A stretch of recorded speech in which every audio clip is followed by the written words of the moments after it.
नमस्कार दोस्तों, जीवीसीएल career institute में आप सभी का हार्दिक स्वागत और अभिनंदन है।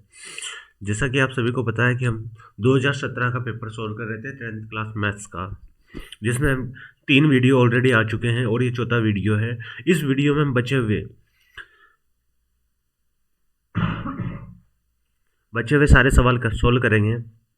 तो ये 2017 का पेपर आज पूरा होने वाला है और आप सभी को 2017 का पेपर सॉल्व करके पता चल गया होगा कि आपकी तैयारी किस लेवल की है और आपको कितनी और मेहनत करने की ज़रूरत है, ताकि आपने जो सोच रखी है कि भाई मुझे 80% बनानी है, 90 बनानी है, 95 बनानी है, 99 बनानी है या 100 में से 100 नंबर लाने हैं, तो उसके अनुसार आप अपनी तैयारी को और मजबूती दे सकते हो, क्योंकि आपके पेपर मार्च में होने हैं और अभी आपके पास इतना सफिशेंट टाइम है कि आपके पास जितना भी टाइम बचा हुआ है उसका प्रॉपर यूटिलाइजेशन करके आपकी तैयारी को एक नया मुकाम दे सकते हो। तो दोस्तों, ये वीडियो सभी को शेयर कर दीजिए और चैनल को सब्सक्राइब कर दीजिए और सभी 10th क्लास के जितने भी स्टूडेंट हैं उन सबको बता दीजिए कि जीवीसीएल करियर इंस्टीट्यूट के द्वारा अब 10th क्लास मैथ्स के पेपर सोल्व कराए जा रहे हैं पूरी स्ट्रैटेजी के साथ में, कि किस तरह से पेपर को क्रैक करना है, किस तरह से आपको क्वेश्चन पढ़ना है और क्या उस क्वेश्चन को पढ़ने में क्या आपको उस समय पढ़ते टाइम में ही पता लगाना है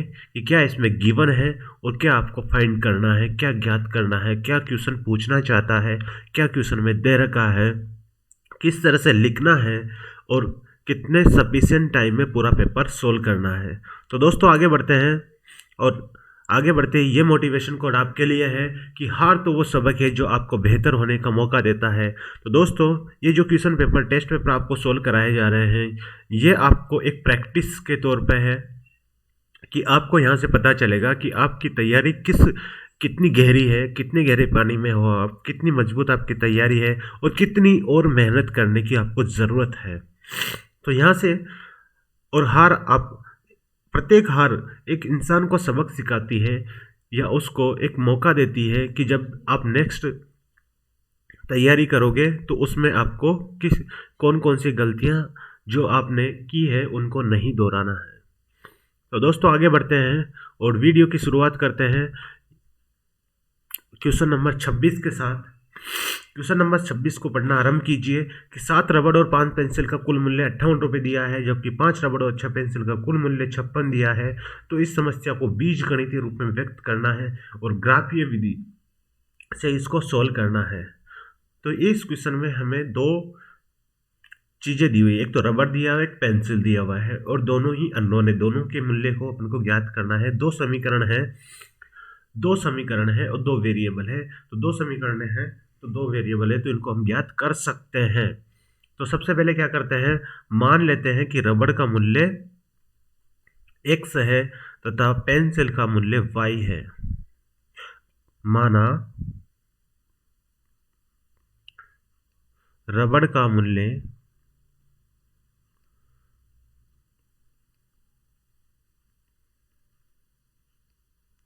x है तथा पेंसिल का मूल्य कितना है, पेंसिल का मूल्य y है। तो इनको समीकरण की तरह सोल्व कर जमा लीजिए।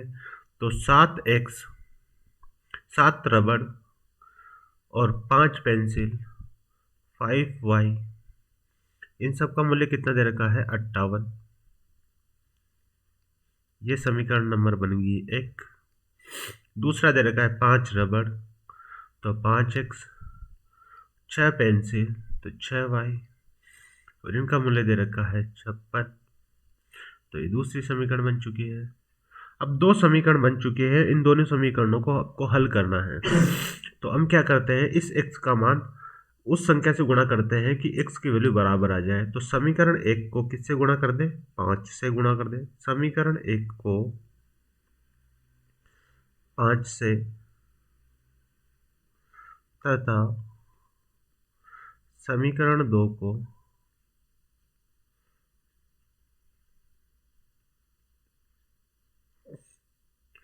7 से गुणा करके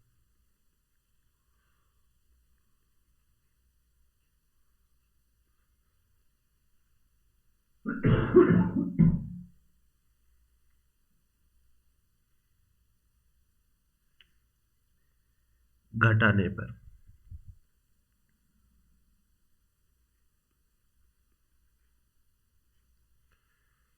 इनको गुणा करके घटाते हैं। तो समीकरण 1 को 5 से गुणा करोगे तो 35x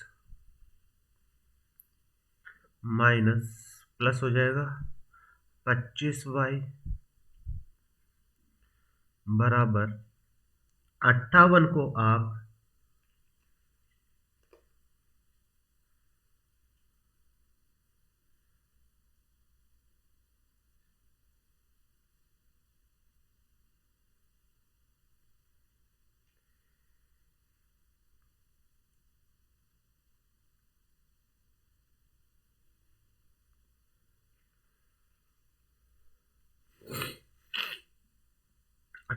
5 से गुणा करोगे तो कितना आ जाएगा? 8 पंजे 40, हासिल का 4, 5 25, 25 और 4 29, 290 आ गया। 5 और समीकरण 2 को आप 7 से गुणा कर रहे हो तो 7 पंजे 35 x प्लस 7 छंग 42, 7 छंग 42 y, ये 4 है। 42 y और इसको कर रहे हो 7 से गुणा तो 7 छंग 42 का 2, हासिल का 4, 7 पंजे 35 और 4 39।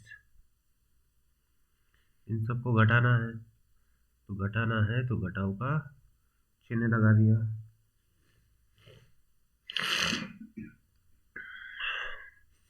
तो देखो यहाँ से 35x में से 35x जाएंगे तो 0 बच जाएगा, पूरा कट जाएगा। यहाँ पे 25y है और यहाँ पे माइनस का 42y है, तो गुण आप इसमें से घटाओगे तो कितना बच जाएगा? 17y बच जाएंगे माइनस के, और 392 में से 290 जाएंगे तो कितने बच जाएंगे? 102 माइनस का बच जाएगा। तो y की वैल्यू कितनी आ जाएगी? 17 छक्का 102, y की वैल्यू आ गई है 6। जब y की वैल्यू समीकरण 1 में पुट कर दोगे तो माना जाएगा यहाँ से। चलो मैं इसको यहाँ पे सोल्व कर रहा हूँ, लाइनिंग खींच देते हैं।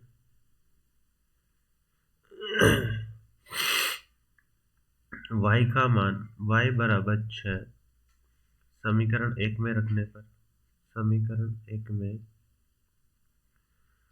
रखने पर जब y का मान y बराबर 6 समीकरण 1 में रखोगे तो क्या वैल्यू आ जाएगी? 7x की जगह 7x प्लस 5 की जगह 5 और y की जगह 6 रख दोगे बराबर 58 है। 7x प्लस 6 पंजे 30 हो गए बराबर कितना? 58। तो 7x का मान कितना आ गया है? पक्षांतरण करोगे 30 इधर जाएगा, माइनस का हो जाएगा, तो 58 माइनस 30, 58 माइनस 30 करोगे तो कितना वैल्यू आ जाएगी? ये आ जाएंगे 28।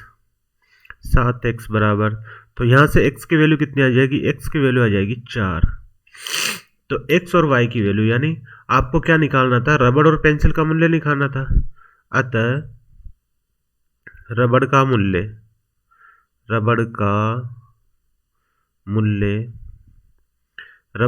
कितना आ गया है? 4 रुपये। और पेंसिल का मूल्य कितना आ गया? पेंसिल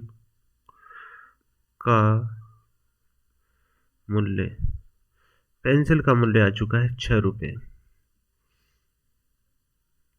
6 रुपये और 4 रुपये। अब इनको ग्राफीय विधि से सोल्व करना है, तो दोस्तों मैं ग्राफ इधर बना रहा हूं। यहाँ पे हम ग्राफ पेपर बनाते हैं।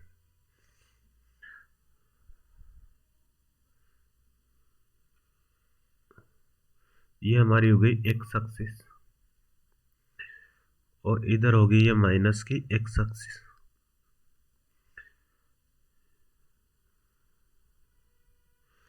ये हो गया है ऊपर का वाई एक्सिस और नीचे हो गया है माइनस का वाई एक्सिस, और यहाँ पे 0, पेन चेंज कर लेते हैं।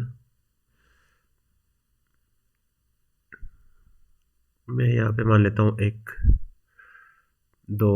ये ग्राफ पेपर आपको या तो दिया जाएगा या ऐसे आप बना सकते हो रफली। 1, 3, 4, 5 और 6। वाई एक्स पे भी इस तरह से 1, 2, 3, 4, 5, 6। अब देखो हमें क्या दे रखा है, x का मान कितना आया था, x का मान आया था 4 और y का मान आया था 6। तो बिंदु हमारे क्या मिलेगा, 4 और 6 बिंदु कहाँ पे मिलेगा, तो x की तरफ चलते हैं हम 4 और y पे चलना पड़ेगा हमें 6 यूनिट। तो यहाँ पे ये बिंदु मिलेगा जो x से 6 इकाई दूरी पर है और y से 4 इकाई दूरी पर है। तो जो ये बिंदु मिल गया है इसके निर्देशांक हो गए हैं 4,6। तो ये ग्राफ पेपर पे हमने अंकित कर दिया है। तो इस तरह से आपको अंकित करना था। तो दोस्तों ये समझ में आया होगा कि किस तरह से ये पूरा पेपर सोल्व करना था, क्वेश्चन सोल्व करना था। नेक्स्ट क्वेश्चन की ओर बढ़ते हैं। Question number 27। एक रेलगाड़ी एक समान चाल से 300 किलोमीटर की दूरी तय करती है। एक समान चाल से तय करती है 300 किलोमीटर की दूरी। यदि ये चाल में 10 किलोमीटर अधिक कर दे, यानी चाल को 10 किलोमीटर पर घंटे की गति से बढ़ा दे, तो उसकी यात्रा में 1 घंटा समय कम लगता है। तो रेलगाड़ी की चाल निकालनी है। यानी हमें दिया गया है कि रेलगाड़ी की चाल अगर हम मान ले x है, तो x को 300 किलोमीटर तय करने में जितना टाइम लगी, यदि उस x में 10 किलोमीटर प्रति घंटा की वृद्धि कर दी जाए तो इसी 300 किलोमीटर की दूरी में जितना तय करने में 1 घंटा वो कम लेगी। तो इस क्वेश्चन को सोल्व करने की जो अप्रोच क्या रहेगी, वो ये रहेगी कि मान लेते हैं, माना रेलगाड़ी की चाल x किलोमीटर प्रति घंटा है। ये हमने हमारी तरफ से मान लिया है। तो प्रश्नानुसार डायरेक्ट सोल्व करना है इसको।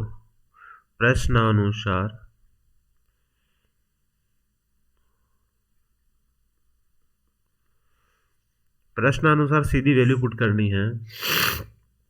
देखो 300 किलोमीटर की दूरी तय करने में यदि ज़्यादा चाल से तय करेगी 300 किलोमीटर की दूरी, तो समय कम लगेगा। ज़्यादा चाल से तय करेगी तो समय कम लगेगा। एक चाल से तय कर रही थी स्टार्टिंग में तो, लेकिन बाद में क्या हुआ, उसने 10 किलोमीटर प्रति घंटा चाल में वृद्धि कर दी है। तो x प्लस कितना कर दिया है, चाल 10 किलोमीटर प्रति घंटा बढ़ा दिया है और इसकी वजह से उसको 1 घंटा कम लग रहा है। क्योंकि दूरी बटा चाल क्या होता है, समय। तो यानी 300 किलोमीटर की दूरी x चाल से तय करेगी तो कुछ समय आएगा, और 300 किलोमीटर की दूरी x प्लस 10 किलोमीटर प्रति घंटा से तय करेगी तो कुछ समय आएगा, और इन दोनों समय का जो अंतर होगा वो 1 के बराबर होगा। ये क्वेश्चन में दिया गया है। तो हमें इसी समीकरण को हल करना है। अब देखो इसको हल करने के लिए हम क्या करेंगे, लसागु ले लो, पूरे का ही लसागु ले लो। तो पूरे का यह आपको समझ में नहीं आता है तो मैं आधे का लसागु लेना सिखा देता हूँ, उधर का फिर पक्षांतरण करके काट देंगे। तो देखो यहाँ से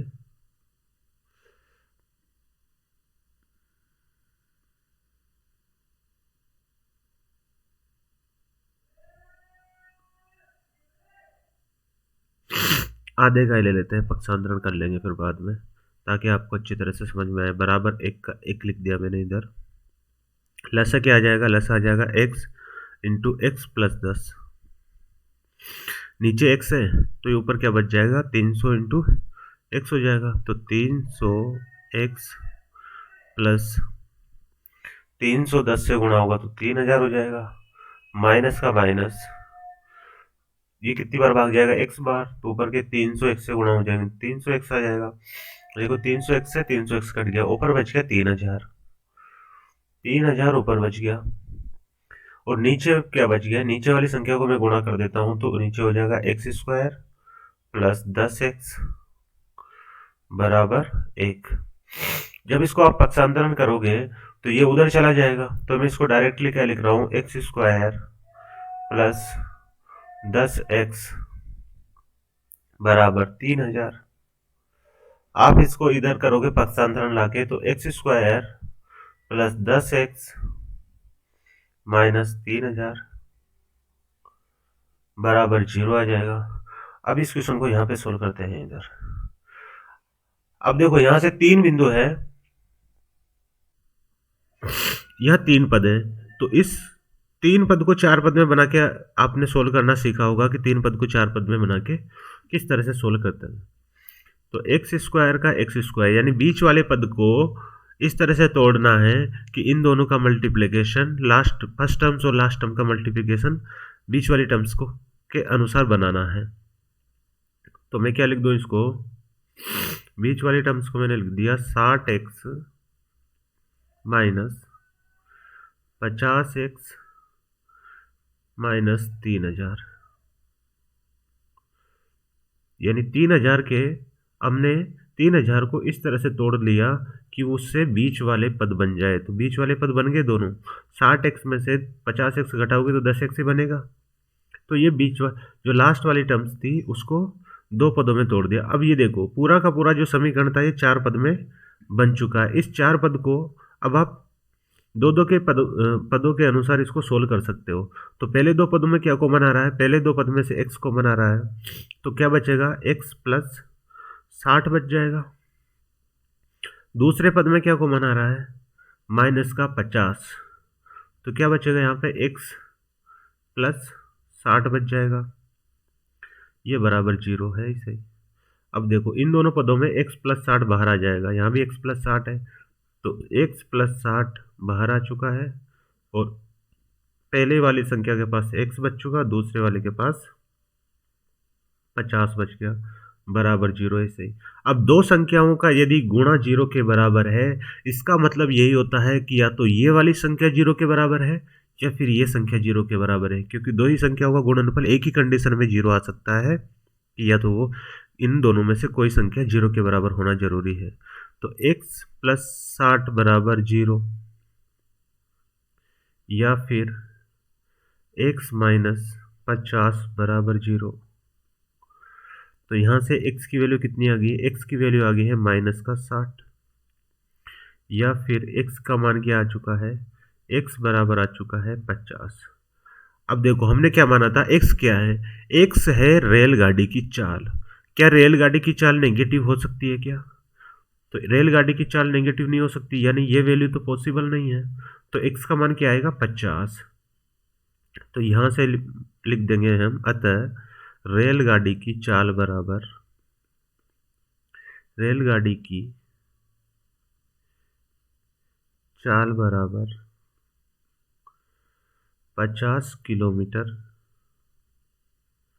पर घंटा। यही हमको ज्ञात करना था। तो आपको केवल यही स्टेप लिखनी थी इस क्वेश्चन को सोल्व करने के लिए। बहुत ही इजी सवाल था, केवल सिंप्लीफिकेशन था, और बीजगणित बहुपद आपको आने चाहिए थे। तो नेक्स्ट क्वेश्चन की ओर बढ़ते हैं। नेक्स्ट क्वेश्चन को पढ़ो और सोल्व करने की कोशिश करो। एक आयताकार खेत का विकर्ण दिया हुआ है, जिसकी सबसे छोटी भुजा 25 मीटर अधिक लंबी है। यदि बड़ी भुजा छोटी भुजा से 23 मीटर अधिक हो तो खेत की भुजाएं ज्ञात करनी है।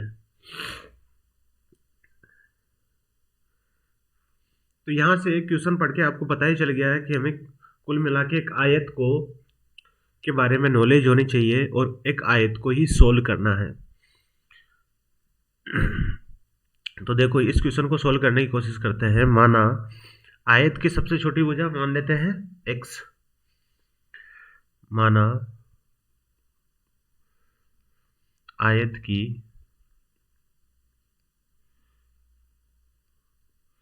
सबसे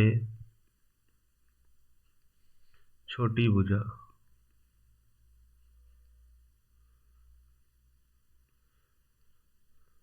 बराबर x मीटर है, x मीटर मान लिया, तो बड़ी भुजा क्या हो जाएगी, बड़ी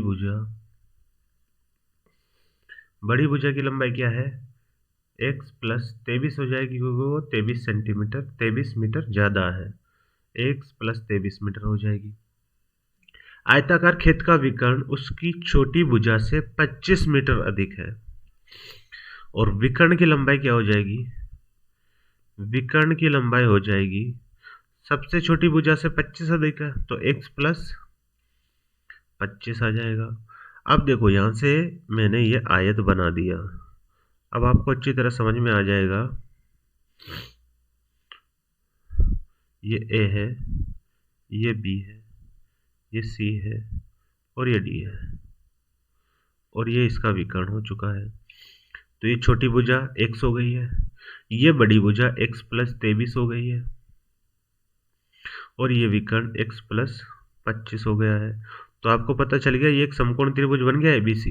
ABC समकोण त्रिभुज में क्या लगा देंगे हम, पाइथागोरस प्रमेय लगा देंगे। समकोण त्रिभुज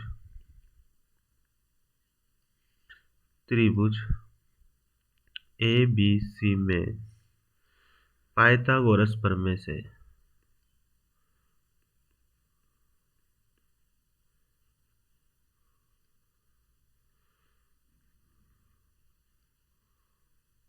जब इसको पाइथागोरस प्रमेय से सोल्व करोगे तो क्या आ जाएगा, x प्लस 25 कर्ण है, तो कर्ण का स्क्वायर बराबर लंब का स्क्वायर प्लस आधार का स्क्वायर, तो लंब x का स्क्वायर प्लस आधार क्या है, आधार x प्लस 23 है, इसका स्क्वायर। तो इसको हल करो, x square a plus b के होल स्क्वायर से सोल्व हो गए, तो a का स्क्वायर प्लस b का स्क्वायर, a का स्क्वायर प्लस 2ab करोगे तो 25 दूनी 50x प्लस b स्क्वायर करोगे तो 625, 25 का स्क्वायर 625, एक्स स्क्वायर का एक्स स्क्वायर। इसी तरह इसको भी a प्लस बी के फॉर्मूले से सोल्व करोगे तो एक्स स्क्वायर 23 दूनी 46x, और 23 का स्क्वायर कितना हो जाएगा, 529। देखो यहाँ से इस एक्स स्क्वायर से एक्स स्क्वायर चला जाएगा, यहाँ पे 50x है और यहाँ पे 46x है, तो 50x में से 46x जाएंगे तो कितना बच जाएगा, 4x बच जाएगा। यह 625 है और यहाँ पे 529 है, तो 625 में से 529 जाएंगे तो कितना बचेगा, प्लस का घटा लो इधर 6 96 बच जाएगा, और इधर बच गया एक्स स्क्वायर। अब इस क्वेश्चन को और आगे सोल्व कर लीजिए।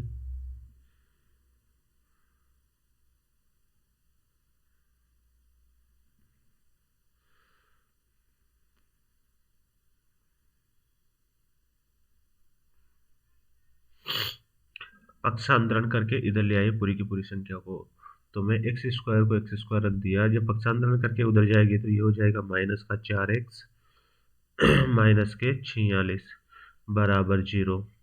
3 पद के 4 पद बनाएंगे वो इससे के वैसे, तो 12 8 96 होता है, तो इसको तोड़ देंगे, x square minus 12x plus का 8x।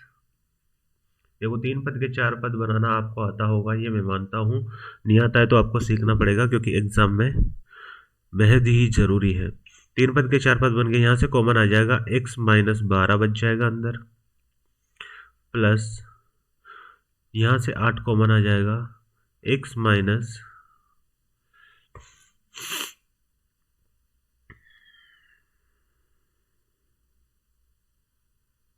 12 बच जाएगा। तो x माइनस 12 एक फैक्टर तो ये आ गया है, एक गुणनखंड तो, और दूसरा गुणनखंड आ गया है x धन 8 बराबर 0। तो यहाँ से x माइनस 12 बराबर 0 आएगा, या फिर x प्लस 8 बराबर 0 है। तो यहाँ से क्या हो जाएगी, या तो x की वैल्यू 12 आ जाएगी, या फिर x का मान माइनस का 8 आ जाएगा। तो यहाँ से पता चल रहा है कि x की वैल्यू भुजा की लंबाई कभी भी ऋणात्मक नहीं हो सकती है, अतः छोटी भुजा की लंबाई क्या आ जाएगी, छोटी भुजा की लंबाई, छोटी भुजा की लंबाई कितनी आ चुकी है? छोटी भुजा की लंबाई आ गई है 12 मीटर। तो बड़ी भुजा की लंबाई कितनी आ जाएगी? बड़ी भुजा की लंबाई आ जाएगी 12 प्लस 23। 12 प्लस 23 करोगे तो कितना हो जाएगा? 35 मीटर। और विकर्ण की लंबाई कितनी आ जाएगी? विकर्ण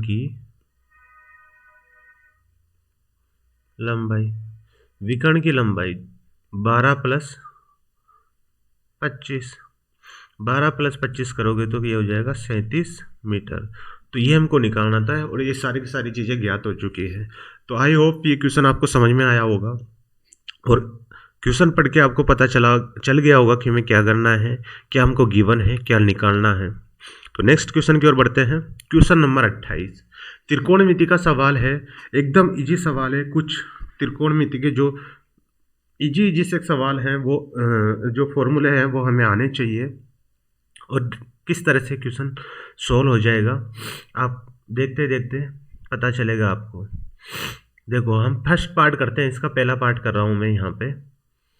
पहला पार्ट दिया हुआ है 1 plus tan theta plus sec theta into 1 plus cot theta minus cosec theta का मान ज्ञात करना है। तो इसका मान ज्ञात करने के लिए हम करते हैं इसको साइन और कोस की टर्म्स में सोल्व करते हैं।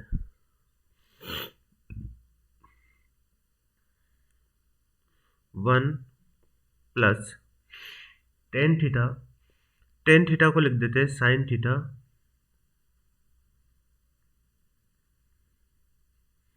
बटा कोस थीटा। सेक थीटा को लिख देते हैं 1 प्लस कोस थीटा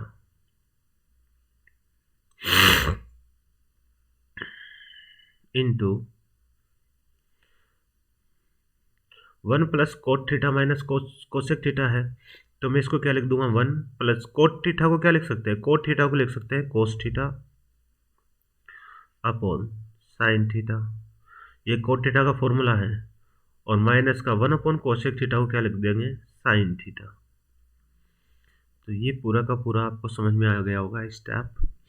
अब हम क्या करते हैं, इनमें एलसीएम ले लेते हैं, लसागु ले लेते हैं। तो यहाँ से कोस थीटा आ जाएगा लसागु। जब आप कोस थीटा को लसागु लोगे तो यहाँ पे आ जाएगा cos theta plus sine theta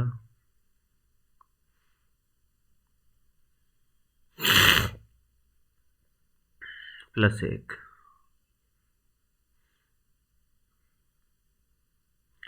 आप यहाँ पे इसको हल करोगे तो क्या हो जाएगा? साइन थीटा लसागु आ चुका है, यहाँ बच गया sine theta plus cos theta minus 1। अब देखो इस वाली पूरी संख्या को एक मान लो, इस पूरी संख्या को मैं एक ही संख्या मान लो तो a प्लस बी और यहाँ पे a माइनस बी वाला फॉर्मूला बन रहा है। तो ऊपर क्या बन जाएगा? Cos theta plus sine theta का होल स्क्वायर माइनस 1 का स्क्वायर और नीचे दोनों गुणा हो जाएंगे, साइन थीटा और कोस थीटा। जब आप इसको हल करोगे तो आगे क्या आ जाएगा? Sine cos theta plus sine theta के होल स्क्वायर को खोलोगे ए प्लस बी के फॉर्मूले के होल स्क्वायर के फॉर्मूले से, तो क्या आ जाएगा? Cos square theta plus sine square theta plus 2 sine theta cos theta minus 1 का स्क्वायर 1 आएगा बटा sine theta into cos theta. देखो cos square theta plus sine square theta का फॉर्मूला पड़ा होगा, ये 1 के बराबर होता है। तो ये क्या हो चुका है? 1 के बराबर 1 plus 2 cos theta into sine theta और माइनस 1 बटा cos theta sine theta cos theta है नीचे, तो इस एक से ये कट जाएगा, इस साइन थीटा कोस थीटा से sign theta cos theta cut जाएगा बटे में, यहाँ पे आ जाएगा केवल 2। तो ये हमारा आंसर हो जाएगा। तो ये दोस्तों यहाँ से आपको पता चल गया, देखो कितना इजी सवाल था, 3 स्टेप में आंसर आ चुका है। यदि आपको फॉर्मूले याद हों तो त्रिकोणमिति के कोई हाई फाई फॉर्मूले नहीं है, एकदम इजी से फॉर्मूले हैं, आपको बस आने चाहिए, 1-2 बार पढ़ोगे और सवाल करोगे तो वैसे ही याद हो जाएंगे। तो नेक्स्ट क्वेश्चन की ओर बढ़ते हैं, इसका दूसरा पार्ट करता हूँ मैं दूसरे पेज में। इस क्वेश्चन का दूसरा पार्ट देखो, यहाँ पे tan a minus sine A upon tan a plus sine A को सिद्ध करना है, ये इसके बराबर है। तो इस क्वेश्चन को करने के लिए हम इसका ले लेते हैं लेफ्ट हैंड साइड, LHS ले लेते हैं। LHS क्या है, tan theta minus sine theta. देखो थीटा नहीं दे रखा, ए दे रखा, तो मैं भी ए लिख देता हूँ यहाँ पे, ये ए है, बटा tan a प्लस साइन है, ये LHS ले लिया। अब tan को हम साइन की टर्म्स में, साइन और कोस की टर्म्स में लिखेंगे। तो tan का साइन और कोस की टर्म्स में क्या फॉर्मूला होता है, साइन ए बटा कोस है, यही पढ़ा है हमने। और साइन ए का साइन ए ऐसे कैसे, नीचे भी क्या लिख देंगे इसको, साइन ए बटा कोस है माइनस नीचे प्लस है साइन ए। अब देखो इसके बटा 1 है और यहाँ पे भी इसके बटा 1 है। अब हम क्या करते हैं, ऊपर से साइन ए कॉमन ले लेते हैं। तो ऊपर से हमने साइन ए कॉमन ले लिया, तो क्या बचेगा, साइन ए ऊपर से कॉमन आ चुका है, तो यहाँ पे बचेगा 1 अपॉन कोस है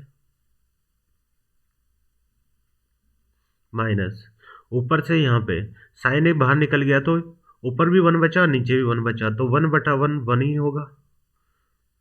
यहाँ तक आपको समझ में आ चुका होगा। सेम प्रोसेस नीचे करते हैं, नीचे भी क्या ले लेते हैं, साइन ए कॉमन ले लेते हैं। साइन ए कॉमन लोगे तो साइन ए तो बाहर चला गया, ऊपर बचा 1, तो 1 बटा कोस ए बच गया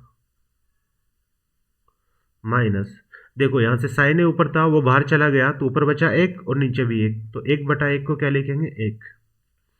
अब देखो यहाँ से ऊपर भी साइन है नीचे भी साइन है, साइन ए से साइन ए कट जाएगा, कुछ नहीं बचेगा।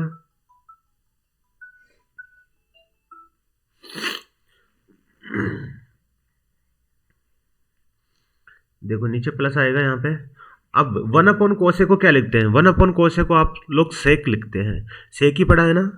तो यहाँ पे 1 अपॉन कोसे को क्या लिख दोगे, सेक ए माइनस 1 आ जाएगा, बटा 1 अपॉन कोसे को वापस क्या लिख दोगे आप, सेक ए, और प्लस 1 का 1 आ जाएगा। यही हमें दे रखा था क्वेश्चन में, तो ये हो जाएगा राइट हैंड साइड के बराबर। तो ये यहाँ से सिद्ध हो गया। देखो हमने कितनी स्टेप की है, ये तो क्वेश्चन की स्टेप लिखी है, ये पहली स्टेप हुई है और ये दूसरी स्टेप हुई है और ये तीसरी स्टेप। तो तीसरी स्टेप में आंसर आ गया, यदि आपको फॉर्मूले आते हों तो।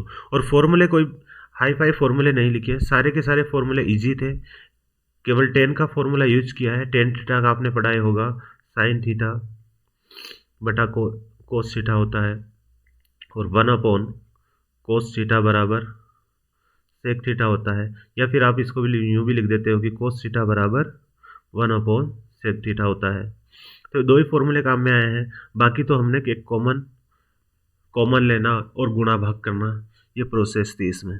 तो ये क्वेश्चन आपको समझ में आया होगा। नेक्स्ट क्वेश्चन की ओर बढ़ते हैं।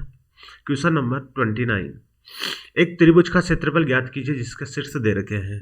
तो दोस्तों आपने पढ़ा होगा कि किसी त्रिभुज के शीर्षांक दे रखे हों, शीर्ष बिंदु दे रखे हों, तो उसका सूत्र क्या होता है, सीधा सूत्र लगाना है और वैल्यू पुट करनी है। तो त्रिभुज का क्षेत्रफल हमको निकालना है। अब त्रिभुज का क्षेत्रफल निकालने के लिए क्या करेंगे,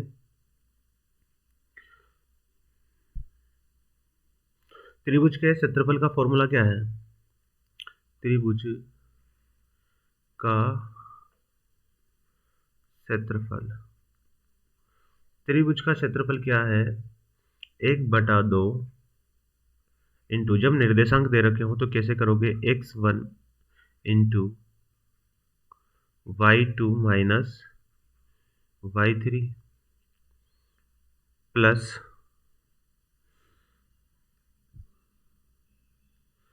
x2 into y3 minus y1 plus x3 into y2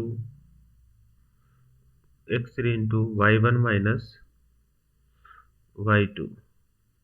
ये इसका फॉर्मूला आपने पढ़ा होगा, आपको याद भी होगा। तो इसी में हमको वैल्यू पुट करनी है।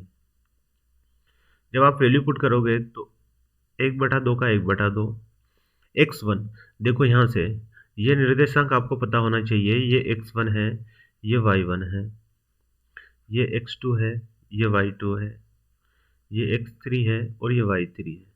तो आपको वैल्यू पुट करनी है। तो x1 की वैल्यू क्या आ जाएगी, -3। y2 क्या है, y2 है -2 और y3 कितना है, y3 है 4, तो -4 कोष्टक लगा दिया। प्लस x2 क्या है, x2 है 5, y3 क्या है, y3 है 4, माइनस y1 कितना है, y1 है -2, तो -2 ये लगा दिया। प्लस x3 कितना है, 5, y1 कितना है, y1 दे रखा है -2 और y2 कितना है, y2 है -2, तो माइनस और फिर -2 दे रखा है।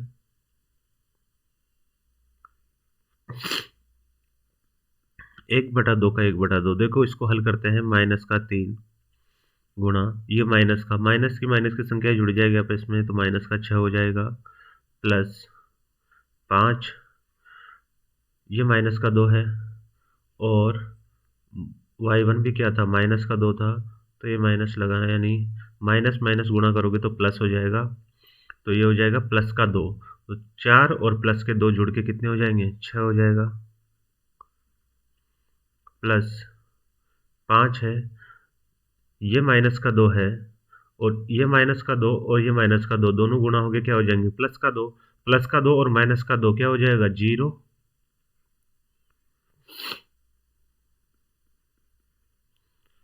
देखो ये माइनस और माइनस गुणा होंगे तो प्लस हो जाएगा, ये हो जाएगा 18 प्लस ये हो जाएगा 30 और ये हो जाएगा इधर 0। तो 18 और 30 जुड़ के कितने हो जाएंगे, 18 और 30 जुड़ के 48 हो जाएंगे। तो 1/2 गुणा 48, जब आप इसको 48 में 2 का भाग लगाओगे तो कितना आ जाएगा, 24 वर्ग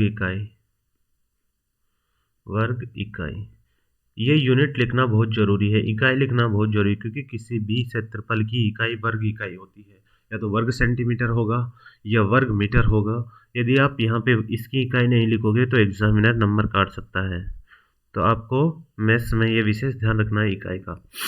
तो ये तो हो गया क्षेत्रफल। अब यहाँ पे समकोण त्रिभुज है या नहीं, ये भी हमको सिद्ध करना है कि ये किसके निर्देशांक हैं। तो समकोण त्रिभुज के निर्देशांक है या नहीं, इसे सिद्ध करने के लिए हम पाइथागोरस प्रमेय से इसको सिद्ध करेंगे। अब पाइथागोरस प्रमेय से हमें इसके भुजाओं की लंबाई निकालनी होगी। तो पहला शीर्ष है -3 और -2, 5 -2 और 5 और 4। तो मैं यहाँ पे लिख रहा हूँ, ए तो है -3 और -2, बी है 5 और 2 और सी के निर्देशांक है 4 और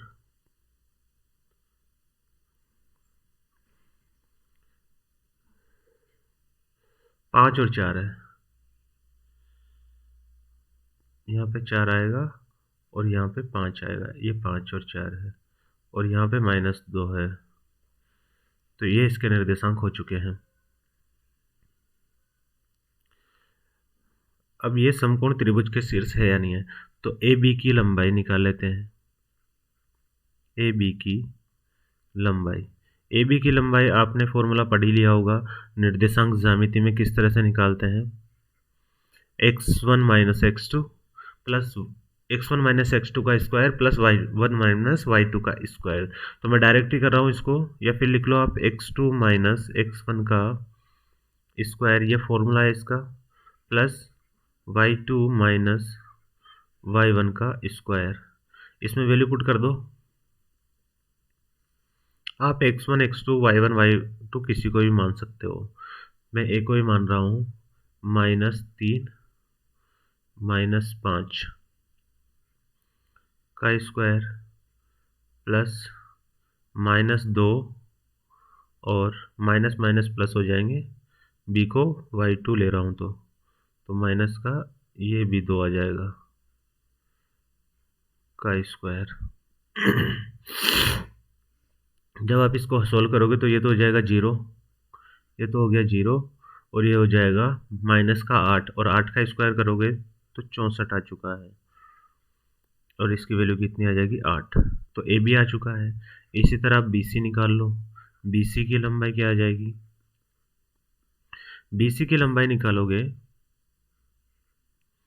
तो मैं बी को मानूंगा x2, तो 5 x2 5 मान लिया, माइनस x1 सी को मानूंगा x1, 5 माइनस 5 का स्क्वायर प्लस y2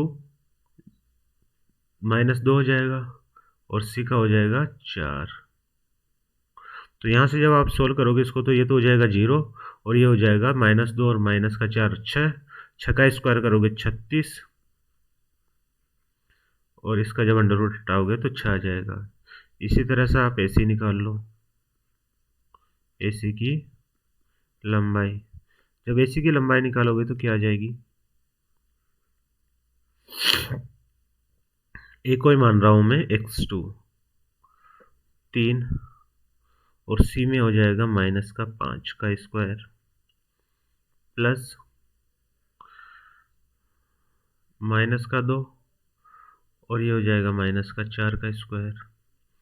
तो देखो इसको हल करोगे तो ये हो गया -8, 8 का स्क्वायर करोगे तो 64, प्लस ये हो गया है -2 और माइनस का 6 36, तो ये पूरा हो जाएगा 100, और 100 का आप वर्गमूल निकालोगे तो वो आ जाएगा 10। तो यहाँ पे ए बी बी सी की लंबाई को देखकर आपको पता चल गया होगा कि ये किसके निर्देशांक है। तो ए बी बी सी तथा सी ए की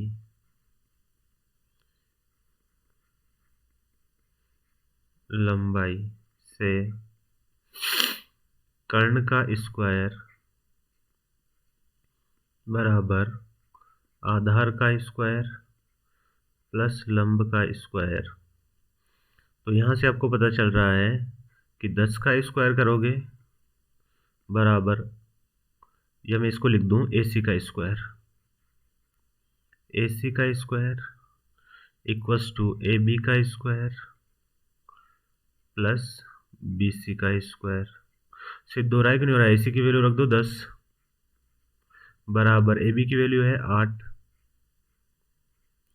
और BC की वैल्यू है 6।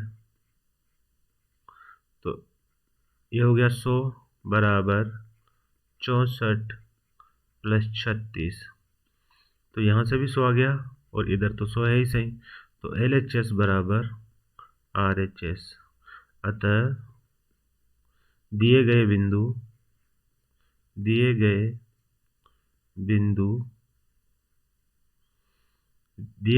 क्या है, समकोण त्रिभुज के शीर्ष है, समकोण त्रिभुज के शीर्ष है। दिए गए बिंदु समकोण त्रिभुज के शीर्ष है। तो यहाँ तक आपको सोल्व करना था। ये क्वेश्चन आपको समझ में आया होगा। नेक्स्ट क्वेश्चन की ओर बढ़ते हैं। Question number 30। क्वेश्चन नंबर 30 जो इस 2017 के पेपर का लास्ट क्वेश्चन है और इसके दो पार्ट हैं। ये पहला पार्ट हम सोल्व कर रहे हैं और इसमें एक प्रमेय है, उसको सिद्ध करवा रहा है। जो त्रिभुज वाला चैप्टर आपने पढ़ा होगा वो उसमें आपने सोल्व भी किया होगा। सिद्ध कीजिए एक त्रिभुज की एक भुजा के मध्य बिंदु से होकर दूसरी भुजा के समानांतर खींची गई रेखा तीसरी भुजा को समद्विभाजित करती है। यह हमें सिद्ध करना है। तो आप इसको किस तरह से सिद्ध करोगे, देखते हैं सोल्व करके। देखो इसमें क्या दिया गया है कि एक त्रिभुज दिया गया है,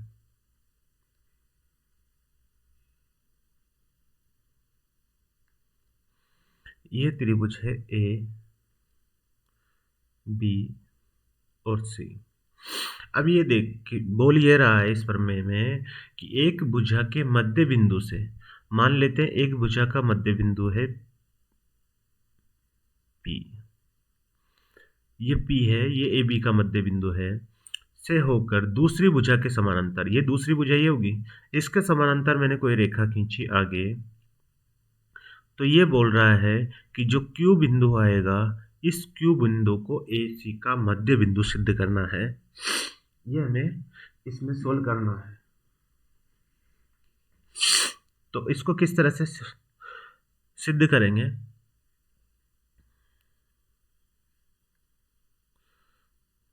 त्रिभुज ABC में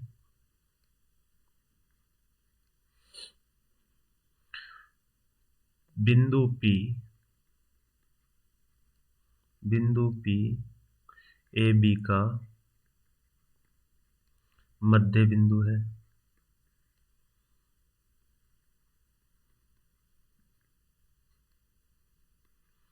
ये थ्योरम में, ये क्वेश्चन में गिवन है, तथा PQ किसके समानांतर है, PQ BC के समानांतर है। ये भी क्वेश्चन में दिया हुआ है। अब इसकी हेल्प से हमें सिद्ध करना है, क्या सिद्ध करना है, सिद्ध करना है, हमें सिद्ध करना है कि Q AC का मध्य बिंदु है।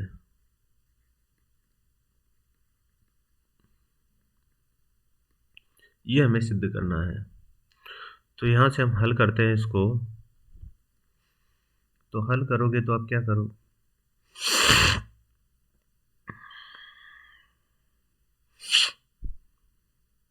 देखो हमें दिया गया है कि PQ समानांतर है BC के। जब PQ BC के समानांतर है तो आपने थ्योरम पढ़ी होगी कि किसी तीसरी भुजा के समानांतर रेखा होगी, वो इन दोनों पार्ट को समान रेशों में विभाजित करेगी। इसका मतलब ये हुआ कि AP का जो रेशो है और जो BP का रेशो है वो किसके बराबर होना चाहिए, वो AQ के अनुपात तथा QC अनुपात के बराबर होना चाहिए। यह आपने थ्योरम पढ़ी होगी। और AP और BP, यहाँ से आपको पता है चल गया है कि P क्या है, AB का मध्य बिंदु है। तो अपन को ये भी पता है कि AP बराबर है PB के। तो जब आप इसको हल करोगे तो यहाँ से क्या वैल्यू आ जाएगी, ये 1 के बराबर आ जाएगा और ये AQ बटा QC हो जाएगा। तो यहाँ से सिंपली ये डिफाइन हो चुका है कि AQ बराबर QC।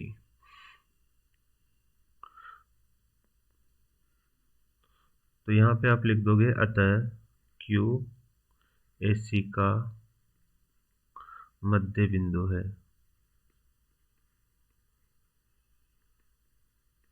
तो आपको यही क्वेश्चन यहाँ तक ही हल करना था और यही हमारा आंसर है।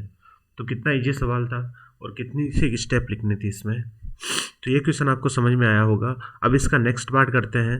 दूसरे पार्ट में क्या दिया हुआ है, PQRS एक समलंब है जिसमें PQ RS के समानांतर है तथा इसके विकर्ण परस्पर बिंदु O पर प्रतिच्छेद करते हैं। तो हमको ये सिद्ध करना है। तो देखो इसमें कुछ नहीं, समरूपता लगानी होगी, और समरूपता से किस तरह से ये क्वेश्चन हल हो जाएगा, मैं इसका डायग्राम बना रहा हूँ। समलंब दे रखा है, समलंब है,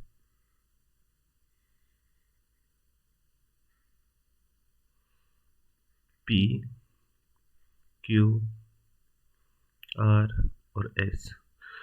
P Q R S के समानांतर है, ये वाली भुजा इसके समानांतर है, तथा विकर्ण O पर प्रतिच्छेद करते हैं। मैं विकर्ण बना देता हूँ।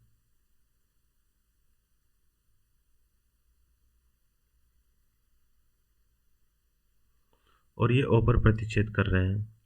हमको निकालना है PO और QO बटा ये है। तो एक तो हम ले लेते हैं, चूंकि PQ समानांतर है RS के, तथा विकर्ण O पर प्रतिच्छेदित करते हैं, प्रतिच्छेद करते हैं, विकर्ण O पर प्रतिच्छेद कर रहे हैं। तो आपको पता है कि कोण त्रिभुज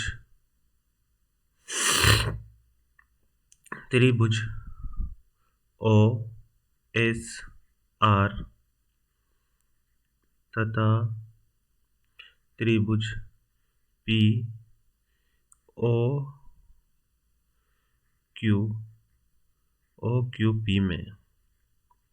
OQP में क्या हो जाएगा, कोण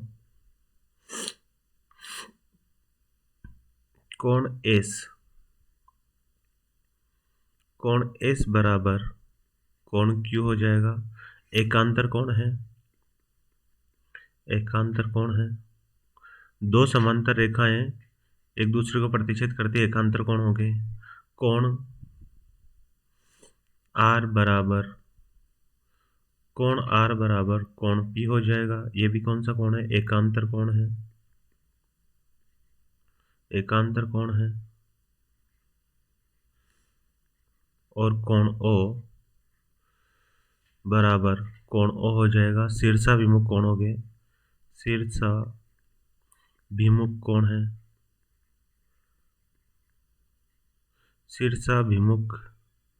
कोण है।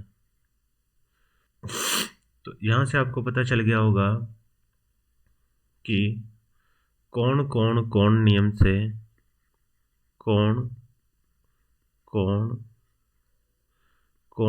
से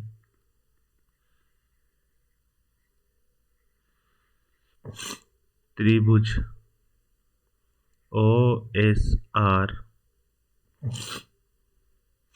समरूप है त्रिभुज OQP के। तो जब दो त्रिभुज समरूप हैं तो इसका मतलब उनकी संगत भुजाएं भी समान अनुपात में होगी। तो OS बटा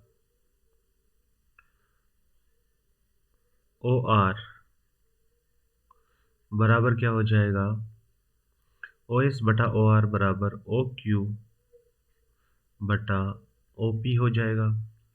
या फिर मैं इसको उल्टा करके लिख देता हूँ, नीचे वाली संख्या को उल्टा करके लिख दूँ तो OP बटा OQ बराबर लिख देता हूँ OR बटा OS। तो यही हमको सिद्ध करना था, OS लिखो या SO लिखो, यही हमको सिद्ध करना था, हेंस प्रूव। तो दोस्तों ये क्वेश्चन इतनी ही स्टेप में करना था, और एकदम इजी वाला सवाल था। जो आपने समरूपता वाला चैप्टर पढ़ा होगा त्रिभुज का, ये केवल वहीं से सोल्व हुआ है। तो दोस्तों ये वीडियो कैसा लगा, 2017 का पेपर आपको कैसा लगा, और मेरे द्वारा जो पेपर GBCL करियर इंस्टीट्यूट पे सोल्व कराए जा रहे हैं, या ये प्रैक्टिस करके आपको कैसा लग रहा है। यदि इस तरह के वीडियो और इस तरह के पेपर आगे भी और सोल्व कराए जाए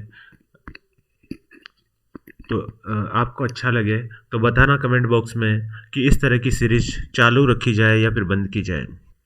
तो दोस्तों चैनल को सब्सक्राइब कर दीजिए और वीडियो को शेयर कर दीजिए।